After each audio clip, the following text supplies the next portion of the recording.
Wherever you are joining us, this is Mayegun Live.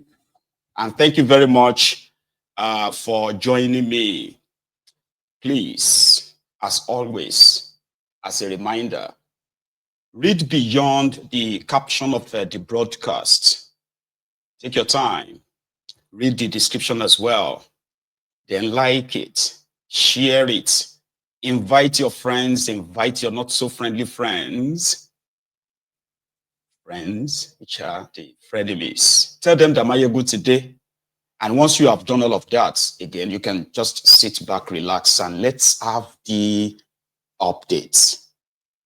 So tonight, most of the compiled sort of reactions, they are like centered on Peter Obi.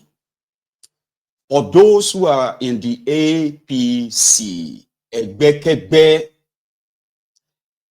only thing that their obsession hasn't sort of like established is for Tinubu to appoint a special advisor on Peter Obi.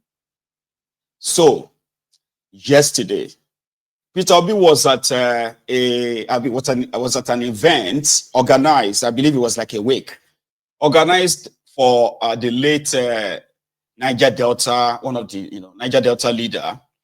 That's Edwin Clark, where Peter Obi sort of challenged the civil society that they were very active, especially during the time of Goodluck Ebere Jonathan, to organize different protests, shut down, and what have you, in pressing home their demand for the reversal of some of Jonathan's policies.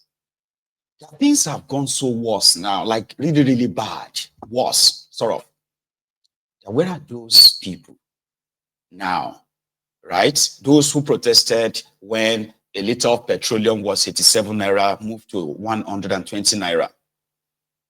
Those who protested when a dollar was 180 naira. Where are they now that a dollar is 1,500 naira? That's how he said it, right? So Akpabiole, among others, so many others who have responded. It is believed that the idea of opposition, I want to believe, is so alien to the fake democracy they are practicing in Nigeria. Or maybe it is just that your democracy is evolving into something that is, absurd. So let's come to think of it.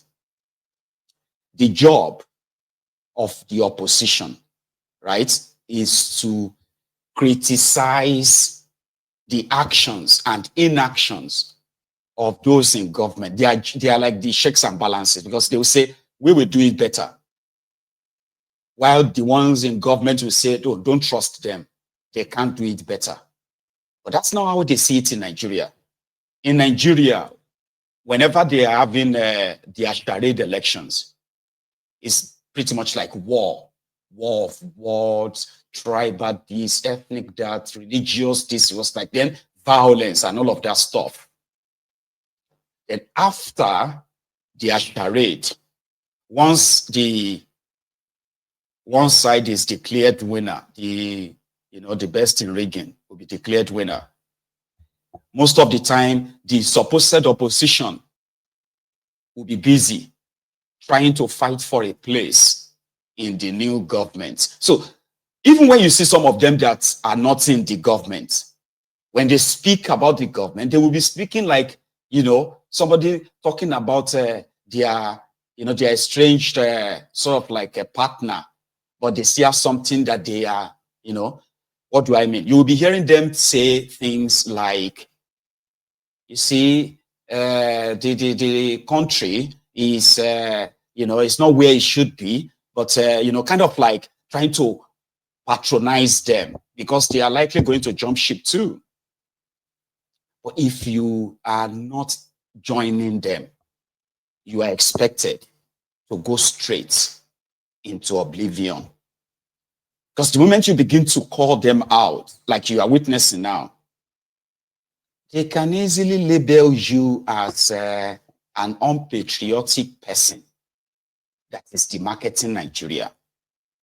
When you talk about the poverty in Nigeria, the insecurity in Nigeria, back them up with data, you are demarketing Nigeria. As if to say the world doesn't even know what is going on in that place.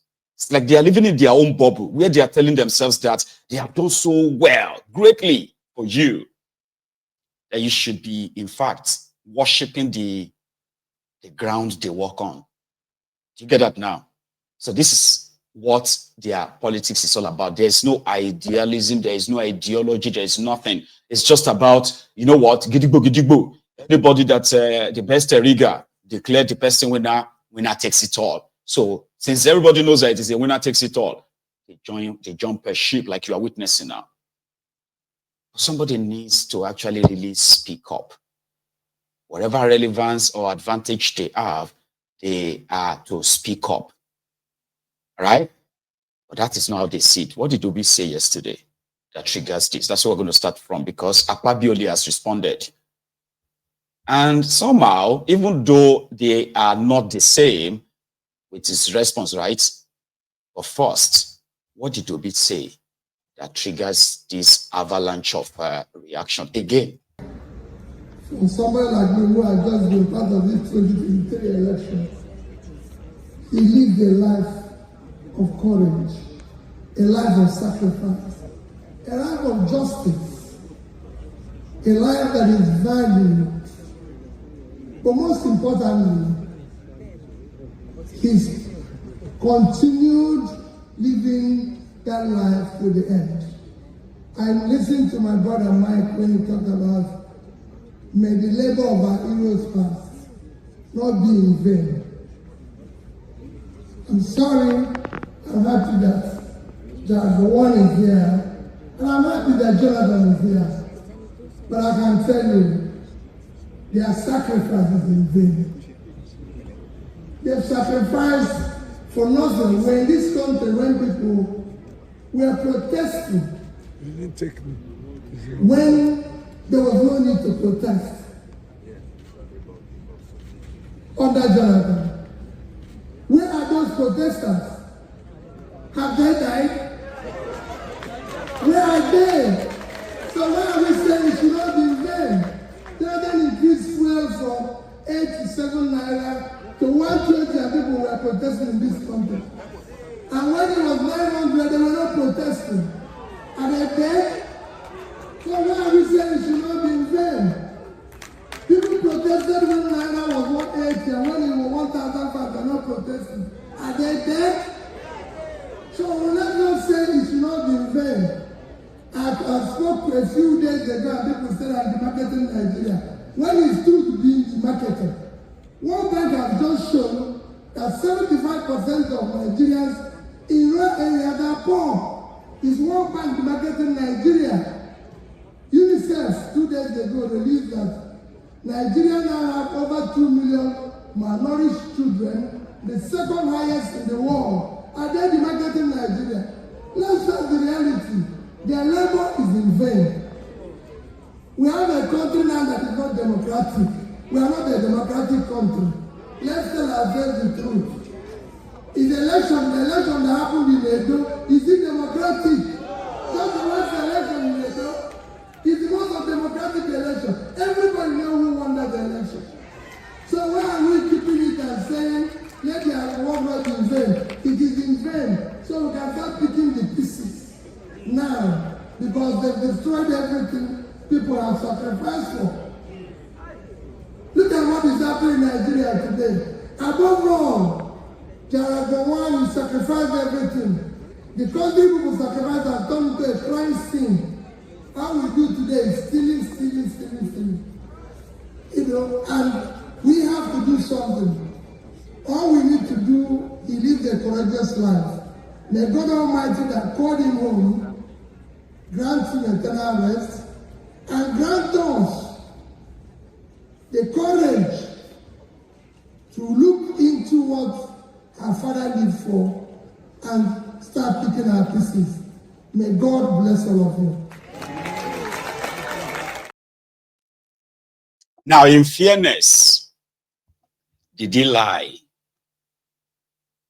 In fairness, he didn't lie, but somehow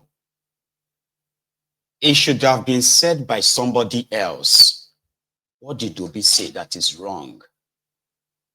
He said, the sacrifices, the labor of our heroes past is now in vain. Because if you want to contextualize it, right, you will say, maybe your heroes past labored for you to have good life. But look at you today. Rather than be a country led by reasonable, responsible, and then people with track record for real, not thieves, criminals, career criminals. So as Nigeria is today, do you think if they wake up your supposed, they contributed to it, if they wake up your dead heroes past, which on this platform we have actually dissected that as well. Nigeria does not have any heroes pasts. What you have are the criminals that were never brought to justice until they died. Therefore, they died as one of your heroes. We are talking about in the military, in the civilian circle, bunch of career criminals. From 1966, when they truncated the entire thing, right? Disrupted you, right? You've not had, you don't really have any roles past per se. If you begin to probe all their lives and their roles, except the one they told you, they are the ones who write their own history. Today, Abacha is a hero. Babangida is a hero. You may say not to you, even Kalu is going to rewrite his own history for the generations yet unborn, that they are going to tell them he is also a hero's past. You get that now? Thank God. Gowon was said to be on seats.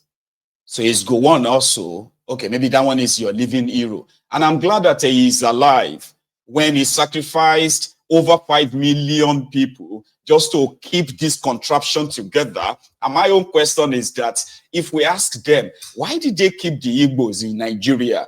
They will say they kept them because of unity of Nigeria. Is Nigeria united now? Or they kept them because we are, greater together? Is Nigeria great now? So my own answer is that they actually kept the Igbos, that you are going nowhere. All of us will suffer this shege. All of us will suffer this shege together. That's the way I see it. Because if the purpose of not letting the Igbos go was because the Igbos will benefit in one Nigeria so that they can, they are better off in today, are they? Is anyone better off? Anyway, Obi didn't lie.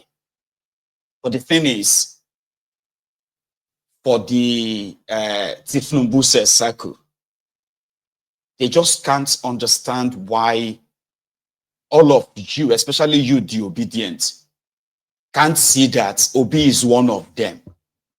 They want you to actually see him as he's one of them. Stop seeing him that he's different from us. He's not in the better place to actually criticize us. That's what they are pushing. And that is why the first person to react is Akpabiole. So that's a video you watched just now. Now listen to Akpabiole's response. And yet, when somebody makes a statement that the labors of our heroes past are in vain, I beg to disagree. Let our brother Peter Obi show leadership like Edwin Clark did by resolving first the crisis in the Labour Party. For a man who wants to run Nigeria, you have one of the smallest parties in Nigeria, and you cannot even resolve the crisis in that Labour Party. Is it the crisis of Boko Haram that you will come and resolve in Nigeria? I would like us to be known for what we did when we had the opportunities. As I speak now, I can tell you about the dualized thoroughfares in my state. I can tell about the flyovers in my state. I can tell about the best international hospital in my state. I can tell about the monuments of government houses that are built, both for the governor and deputy. I'm one of the best digitalized governor's office in Nigeria. I can tell you about the best international stadium in West Africa. I can tell you about the free and compulsory education that I did for all Nigerians.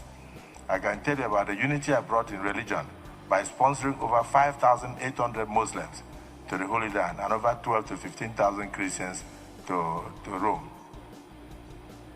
and to Jerusalem. But then, those who are aspiring as presidential candidates and trying to cause division with their mouths, using the social media, tell them to resolve the small crisis in the smallest party they have in Nigeria first, before they come to talk about the larger Nigeria. But for the social media, it is unregulated. I wish you luck as you have a field day. I'm saying this because this is what Pa Edwin Clark would have advised if he were alive. So I've started to speak his voice. May his soul rest in perfect peace. And on that note, may we rise to observe 1 minute silence in honor of this icon. Nuisance leleyi. Nuisance leleyi. Now that's Akpabiole. Now let's look into what he said, so that it's not as if like we're just going to jump onto it and begin to like abuse it. Let's kind of review that. According to him, that Peter Obi pointed out, for example, the latest World Bank report of 75% of Nigerians living in rural areas are living in abject multidimensional poverty, right? And then the issue of insecurity in that place, the state of the economy and all of that stuff, right? This way is sort of his point. But for Akpabiole, all those points are divisive. That Peter Obi needed to show leadership. Somebody who wants to rule Nigeria, or to say he wants to fix Nigeria, can't even resolve the problem in his own political party. Well, you might say that's a punchline. Then he went on to say, what did he do when he was governor? You know, the popular jibe against Obi is that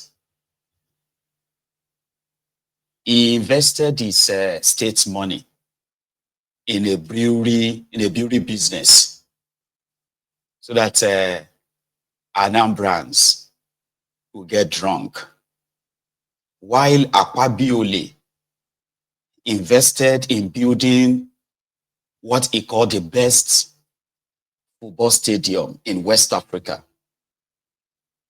Now, apart from all the publicly available record of whatever Obi did in Anambra and all of that, right? But let's just kind of take one that they love to use to ridicule him, or want to use to ridicule him, as kind of like a clowning, as this sounds out there. When, Akpabiole was a governor of Akwa Ibom State, a state that takes more than about times 5 of what Anambra takes as allocation to start with. So Akpabiole, good for him, actually successfully implemented what is called free education in Akwa Ibom State when he was governor. Credit to him, allowing the poorest of the Akwa Ibomite to have access to education. Great. Same thing Obi also did when he was governor in Anambra State. In fact, from what it is also public record, from 27th position in a national examination, they became first enough that it's part of whatever awards that Obi parades everywhere. So Akpabiole and Obi. Akpabiole, they have access to more money because oil producing states, 13% derivation, and on and on. He had a lot to his equity. But in Akwa Ibom State, Yeah. It is considered as one of the poorest, the state with the poorest people in Nigeria today, simply because there is actually no real sort of like economic activity that can say, oh, got those educated people engaged in Akwa Ibom.